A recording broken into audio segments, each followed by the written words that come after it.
6.5 miles into a run from Ham Hill, which is quite near Yeovil, to Lyme Regis, loosely following something called the Liberty Trail, so it's cross country. We're quite near the first 8-stop drink stop coming into Misterton. Going's pretty good, underfoot's pretty good, feeling okay at the moment, but perhaps that's not surprising given we're less than a quarter distance. This is a bit more typical of the type of paths they're running on. Everything's pretty overgrown at the minute.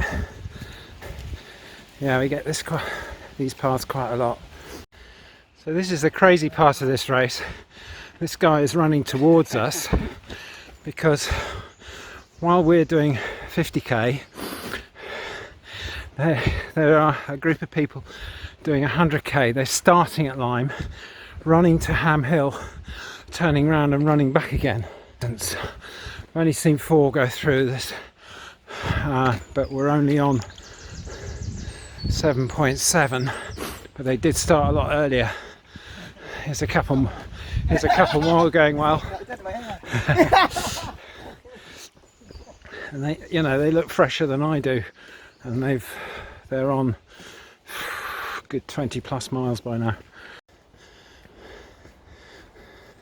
Feels a bit odd sometimes because you get places where it's part of another race that you do. This is part of the Hazelbury Trail, which comes up fairly soon, but we ran this in the other direction. As you can see, it's still quite muddy up here. It's a bit sticky. I'm quite glad I'm in trail shoes. There's a lot of people in road shoes. Conditions, to be honest, are really good for this time of year. It's plenty warm enough. It's a bit humid, but there's a little bit of wind. You can just see things fluttering a bit, but it's a sort of cooling breeze. The rain has held off for a bit. It's forecast to be much worse than this, and I'm in a sleeveless, and I'm quite happy with that. Oh, found the gate. So this is the first checkpoint, an aid station. It's a bit further than I thought it was going to be. It's at 9 miles, and even though you don't feel like it, you really need to try and take some food on board from these delightful ladies. They've got some tempting cakes. We've got Coca-Cola, which I survive on the whole time, and this is Crewkerne Station up here. It's a delightful part of Crewkerne, maybe not. So just leaving the aid station, we're on nearly exactly 2 hours for 9:30. I've been yo-yoing a bit with a club member of mine called Emma. She did a marathon quite recently, 4:40, which I think is beyond me. So although we've been at the same pace at this stage, I think we're going to lose her. And I'm not setting any targets other than finishing, so I'm not too worried. We'll see how it goes. May see her later. She's got a support crew with her, her other half and noisy children. This has been fairly typical of what we've seen. A lot of crops waiting to be cut. Quite a biggish group behind.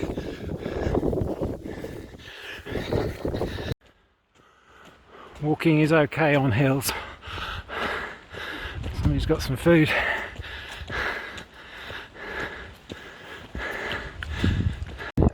So I moved on a bit. It's just coming up to 13 miles. I knew this one would be here. Get some different wildlife on this course. Here's our friendly emu, or not so friendly as the case may be.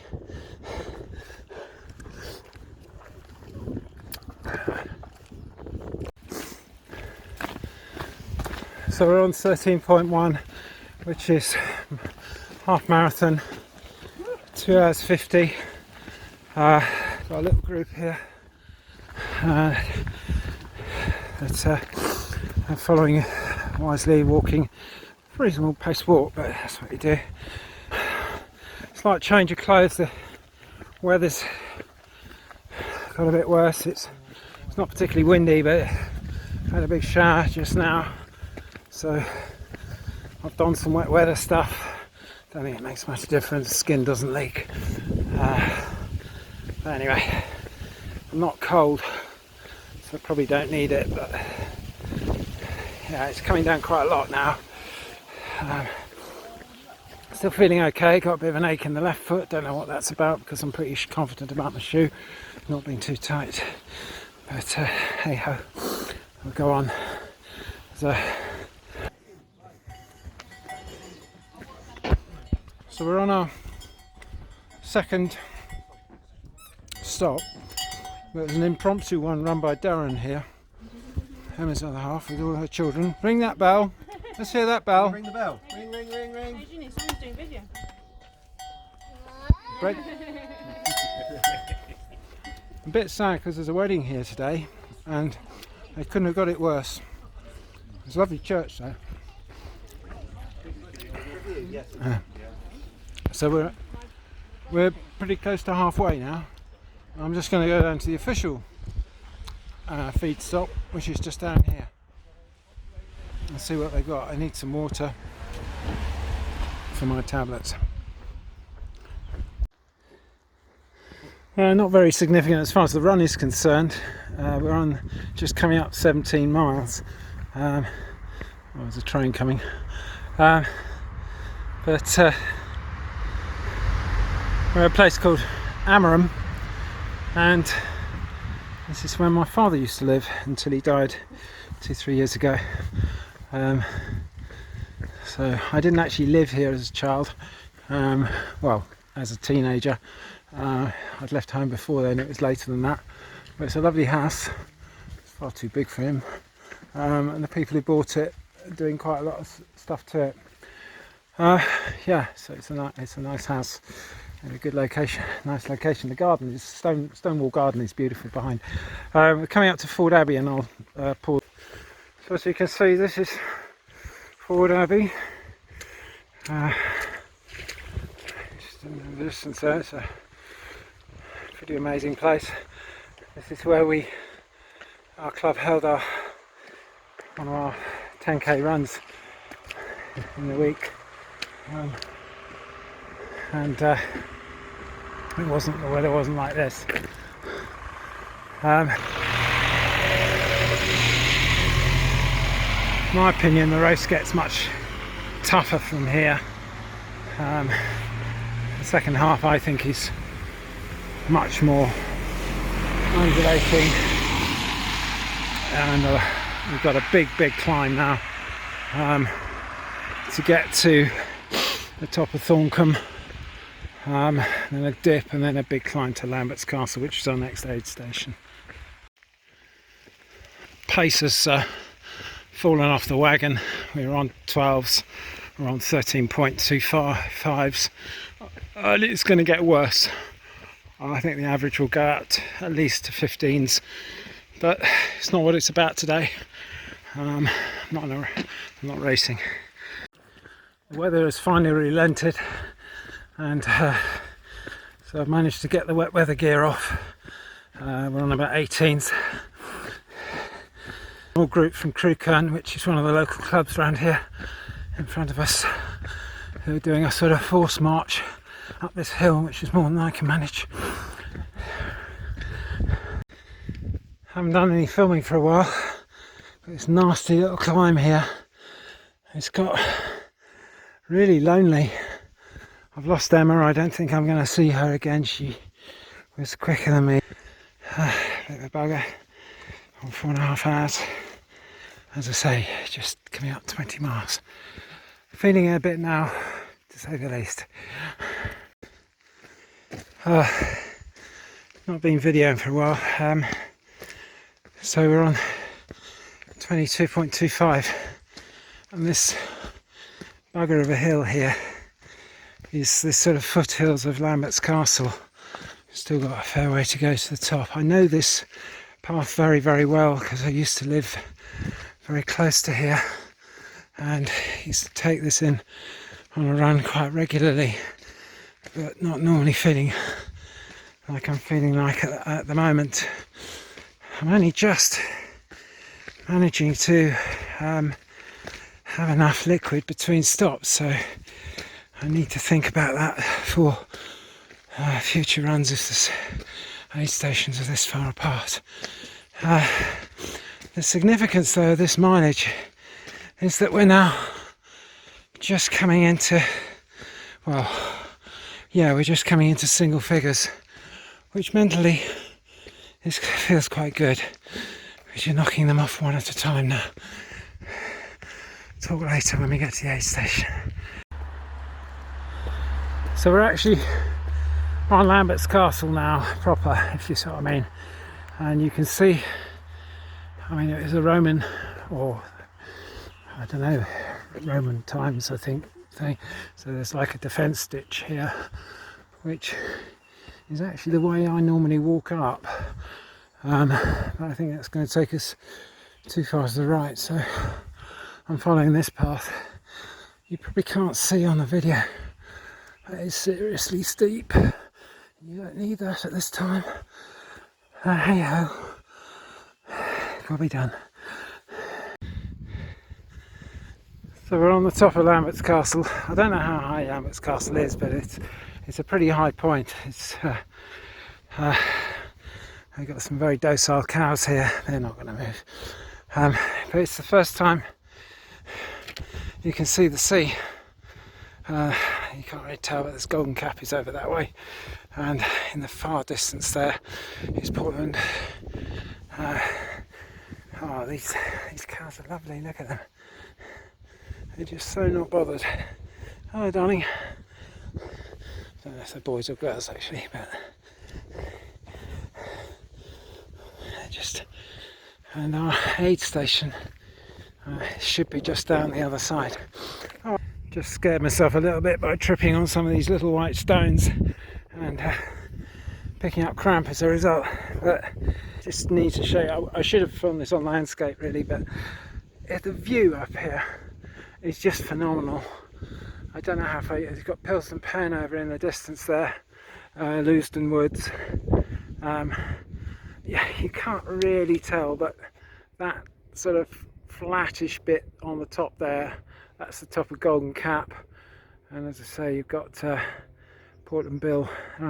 But I've been up here before now, and if the wind's been uphill, you can hear people talking down in the farms below. It just picks up the sound. It's a great place.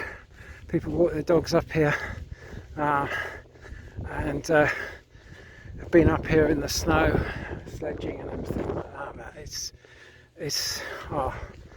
It's just one of the gems of Dorset. So this is the aid station that I'm most looking forward to. It's run by a. I'll just get a bit closer. It's run by a club mate of mine, Paul Masters, who's a veteran of a number of marathons, and he's run aid stations all over the place. And he certainly knows how to put on an aid station. It's always the way here. Hello, Paul. I tend to film when I'm walking because it's easier to film.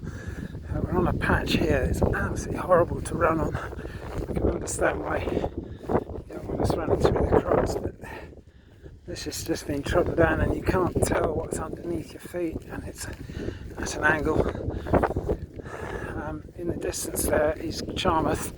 We've got to go along the valley there before we climb up to some houses at the top there, and it's starting to rain again, which Paul did say. Actually, I was hoping he was wrong.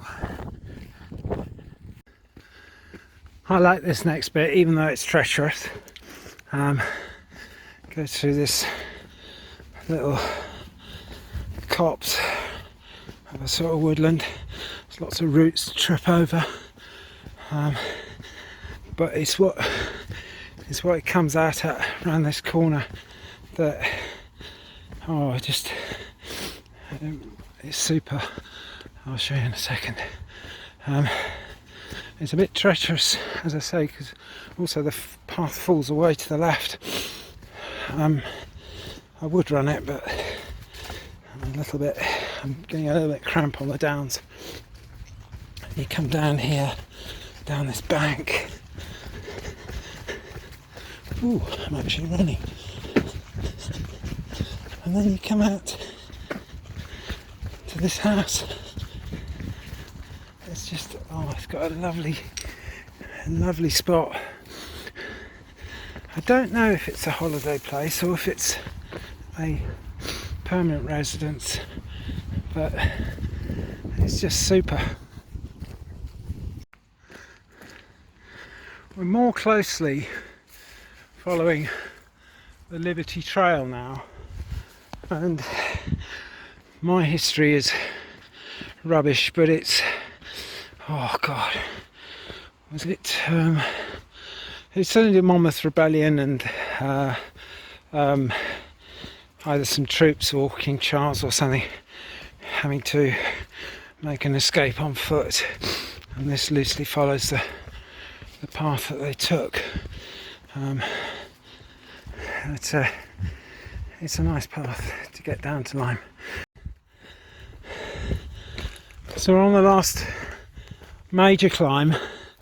There are a couple of ups, a few more ups, but this is it comes at the wrong time. It's a real pig.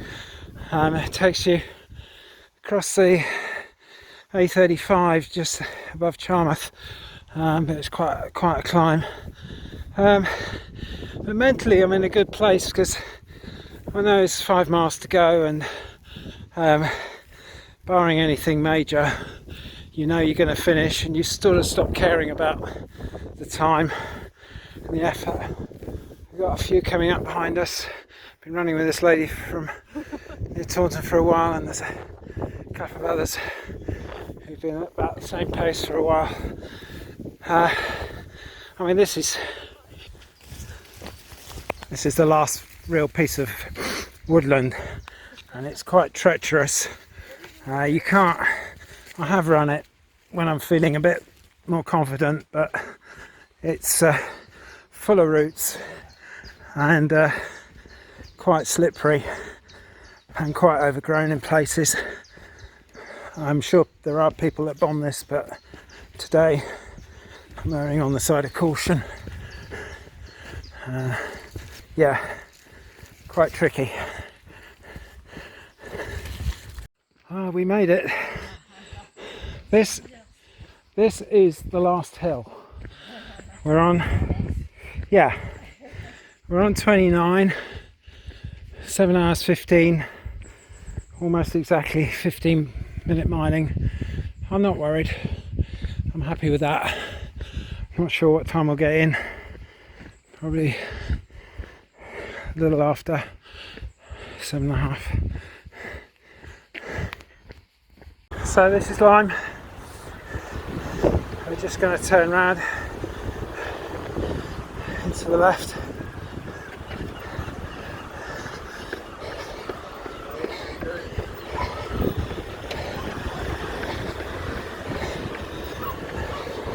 It's a bit grey down here. What do I make? Wow.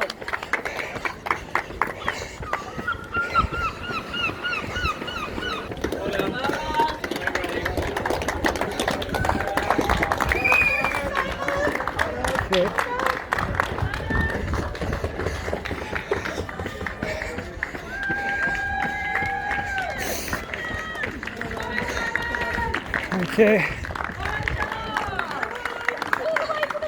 Well done. Well done. Thanks, Dave. Great job. Thank you. There you Cheers. go. Well done. So, This is the race director, Dave, I know. for his sins. He's got a long day to go. Yeah, kinda. And we got a medal. I'm going to stop the watch now.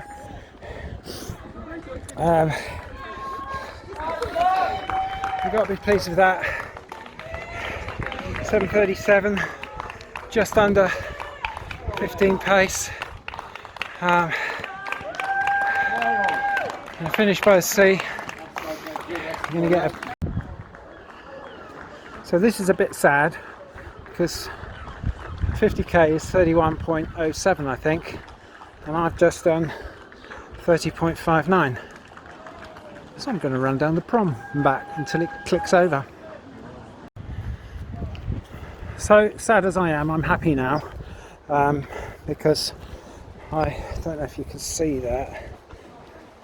No, I can't see it either. I'll do a photo. Oh, there it is, but it's probably the wrong way around. That is 31.12 miles now, which is definitely 50k. I think it's 31.07 for 50k. So I'm happy with that. Still kept it under 15-minute miling.